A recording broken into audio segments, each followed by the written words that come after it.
Bismillahirrahmanirrahim. Free oscillation. Free oscillation. Clear from its name. Free मतलब आजाद. نو چې زم free oscillation. دا ټکي ته لک سات لپټ کړي. لاول به oscillation start کو. چې oscillation start شو بیا به تاسو نه وي ته به تاسو قسم فورس نه ورکې. او یوازې دیم نو د بهر نه په بل فورسوم نه نه ایر ریزिस्टेंस نه سبل هرسا نه بوله تاسو فورس ورکې نه بوله بل څوک مخې ته راځي. that ideal case. This is called a free oscillation. بیا وری لکه زه یو سیمپل اگزامپل لالم. سیمپل زه وتم که زه یو پندولم راوالم او سر ټیک شو زه وتم د مین نه ایکستریم ته وېسم. لیټ سپوز this is pendulum ما دلته راوړو.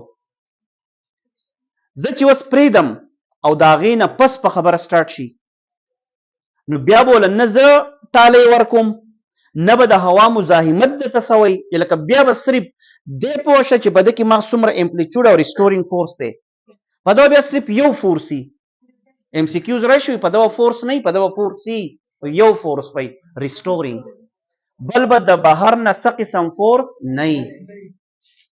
آیډیل کیس ولې دی آیډیل ذکر سر کته ته سنه خو که زه ته سنم خو ایر ریزिस्टेंस دی کنيشته هغه بم نه ابم زم چې نشتی اب نه بیا د امپلیټیوډ ریمین کانستانت the total energy remain constant, time period remain constant, frequency remain constant. Now ideal case gore, ideal case. Now what is free oscillation? This is oscillation چې بیا په external څه قسم فورس نه زمونږ د طرفه نه د environment د طرفه او صرف به یو فورس restoring force. فورس به ګورئ یوي کم یو restoring force بل په کې سن نه. This قسمه oscillation ته سنوم وي free oscillation. نو اکثر سټوډنټ وایي سر دا خو تا خوا کړو نو تا ته فورس نه اپلای کړي نو ما خو ځکه کړو چې ما به کې oscillation start کو ته خو دې سینه دی ویلې دی د څه وی لال به چل وکي oscillation به start کوي خو بیا به free کوي بیا به آزاد کوي بیا په رچا سکار نه خبره مطلب ځان پوه کوي نو هغه اولنه په کې ولې نه دی حساب هغه تا oscillation start کو بیا به تاسو نه وایي. نو دې څه وایو oscillation without the interference مداخلت of any type of external force. Oscillation is due to the single force which is restoring force. Oscillation ها دلته اوس یو خبره ده په دغه ټیم کې به د یو فریکوینسي چې هغه ته وایي نیچرل فریکوینسي او ټایم پیریډ چې هغه ته به وایي نیچرل ټایم پیریډ. دا ټکي به اوس بار بار زما په ټاپک کې راځي نیچرل فریکوینسي نیچرل ټایم پیریډ. لکه څنګه چې یو کس ته صرف او صرف په کالج کې اډمیشن وکم دا زما ریسپانسیبিলিټي وا د یو پیرنټس ریسپانسیبিলিټي وا چې ته انسټیټیوټ ته ولېګلی وس اخو استخپل نیچرل ایبیلیټي دا د سچل کې څنګه کې دا بلې کې وس ته هغه استخپل کار دی او هغه ډیپند کوي ستا په نیچر. نیچر مطلب سبق وې نه وې لګ وې ډیر وې هغه استخپل څه خبرې دی اخوا. نو دغه شانتي زه به oscillation غوړې سٹارټ کم خو بیا به چې زما کار نشتی د بزان وسره ولي خپل نیچرل فریکوینسي ته غوړې او نیچرل فریکوینسي څه مطلب دی زما غزه د ټایم پیریډ خبر او کم د پندولم څه فارمولا 2 پای ال اوور جی انډر روټ دا خبره کلیر کټ واوري دا کړه د لینث څومره ماغستې ها د ټایم پیریډ په چا ډیپند کوي په لینث او لیټ سپوز جی کانستانت 9.8 ال څومره دی دبا اتوماتیکلی ځان دې تراولي ټایم پیریډ څومره 2 سکند دی ځان دې تراولي ول دا نیچر دی ها فریکوینسي به څومره 0.5 هرتز 1 over 2 نو دې ته وایي نیچرلی څه مطلب او هغه په څه ډیپند کوي او هغه زما په دې خبرم ګورم ډیپند نه کوي چې تا وسره سي چل کړو د خپل نیچر ترازی کزه سټوډنټ په ډیر ښه انسټیټیوټ کې داخل کم خو دا هغه نیچر وایي زه سبق ویم نو کته په غټو نه غټ کالج کې داخله وا او خپل نیچر ترازی نه وایي او څوک چې سبق وایي کته په یو عام کالج کې هم داخل کې خو دا هغه نیچر دی به ځان هغه ته ګورې رسي نه ایټ میواد خبره مقصد دا دی چې ټایم چې یو بل ته پوښتنه کومه دا یو پندولم دی چې لینث 1 میټر دی. oscillation نه کوي oscillation. ټایم پیریډ به څومره 2 سیکنډ 2 سیکنډ. فریکوینسي به څومره 0.5 هرتز.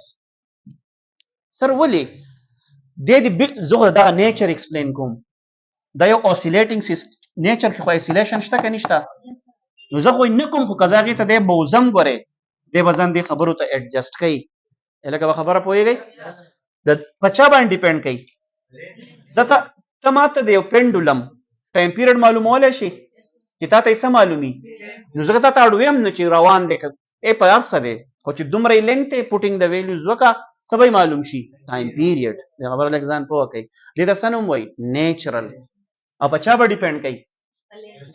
که زه د پینډولم اگزامپل در کوم، یو پینډولم دی د هغه یو فکس لینث شو، لوکیشن مه چینج کوه، بس د ده یو فکس ټایم پیریډ دی د ده د څه مطابق چې هغه ته د ده نیچر وایي نیچر.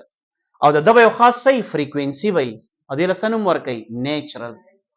په خبره پوهېږئ؟ هو زه خو یې په دې مینس کې ډسټرب کولی شم ګورئ، خو ما ته اجازت نشتی. ما ته ته به یې نه روکې تیزې ته به یې نه روکې تیزې.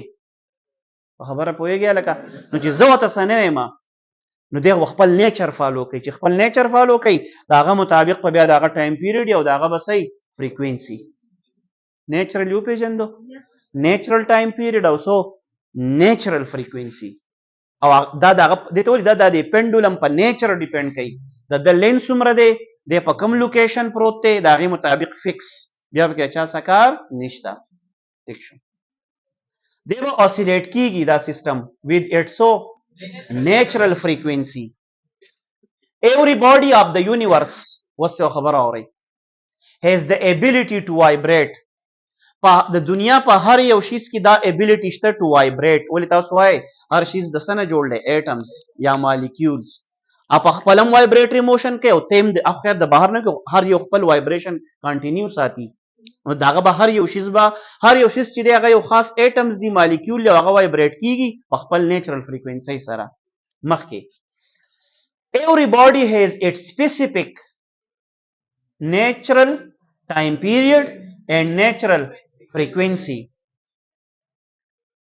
निजामी कायनात में हर चीज मखसूस फ्रीक्वेंसी और time period से वाइब्रेट होता है. भले हो खबरा कजे वाइब्रेटिंग सिस्टम रावालम. फॉर एग्जाम्पल सिंपल पेंडुलम को 1000 बार डिस्टर्ब क्यों न करे او ته بیا خپل مرزي ته پریدي بیا دې تقلاریږي دی به لږ ساعت پس خپل اوریجنل حالت ته بیا راځي. څه مطلب؟ یو پینډولم دی زه رقم را رقم که زه ترې قلاریږم دی کوم حالت ته راوړي؟ او چې فری اسیلیشن ته لاړ دی به اټومیټیکلی خپل نیچرل ته بیا واپس راځي. یو سټوډنټ زما د وجې نه سبق وایي، زما د مخې سبق رالي وایي خو نور چې به رالي نو خو دا یو حقیقت دی. زما خوا کېدل سبق ګزار نشته سره خاصې ما سره وجې ناغستی و. لکه څنګه چې اکثر تاسو د خپل پیرنټس یا دې لپاره دا قصه کوئ راشي یا دومره ډېر سبق وایي دی په ټایم کې هم نه وایي ځکه چې د نیچر راغه دی نو هسې د لاقص ته راغستی. نو که ته د نیچر ټیسټ کې چا خوا شو د کتاب خوا ویشتی. زما د خبرې مقصد د هر شیز یو فریکوینسي ده. که ته یې ډسټرب کې جستا دغه پار د ټایم بینګ ورې فالو کوي، خو که ته ترې خوا کېږي او ته چې نه زه پکې زما پکې کار نشتی هغه خپل نیچر ته واپس بیا راځي. مخکې که زه د سپرینګ خبر راولم د سپرینګ د فریکوینسي څه فارموله 1/2 پای کې اوور ایم انډر د فریکوینسي ده. نو د سپرینګ خبره به دې شي د یو سپرینګ به صحیح ماس پي د هغه به یو نیچري د هغه مطابق خپل فریکوینسي دی فالو کوي. که پینډولم دی 1/2 پای جی اوور ال انډر روټ فریکوینسي خبره کوي دې ته به د هغې مطابق نیچرل فریکوینسي وایي. نو که زه ډسټرب کوم نو زما خبرې ته ځي، که زه ترې اخوا کېږم زه فری اسیلیشن ته پرېږدم دی واپس خپل ځي له بیا راځي. ما ته ووایي په دې فری اسیلیشن کې نیټ فورسونه زیرو نه دي، ریسټورینګ فورس پې شته. نیټ فورس څوک دی؟ ریسټورینګ فورس. ایکسټرنل فورس سره دا په خپل ځای حقیقت دی چې 100% free oscillation is not possible because of external resistive forces. که زه نه کوم خو د بهر نه ایر resistance او دا خبرې اترې شته هغه به دې ډسټرب کوي. دا چا خبره کلوز شوه؟ free oscillation. دا ټایم پیریډ ته به څه نوم وایي؟ نیچرل ټایم پیریډ. فریکوینسي ته به څه نوم وایي؟ نیچرل فریکوینسي. نیچرل فریکوینسي.